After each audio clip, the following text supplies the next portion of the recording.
To end an employment in Xero, follow these steps. Log into Xero.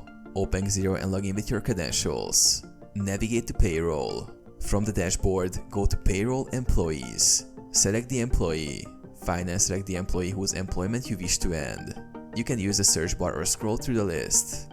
End employment. On the Employees Details page, click on Employment Details. Scroll to the End Employment section and click the End Employment button. Enter end date and final pay details. Enter the last working day for the employee. Select final pay to specify any final payments, such as unused leave or severance. This can include accrued holiday pay or other entitlements. Process final pay. Once the details are entered, click Save and then process final pay.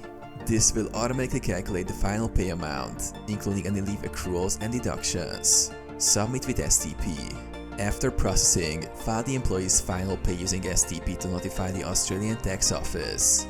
Archive or delete employee. Finally, you can choose to archive or delete the employee from your system.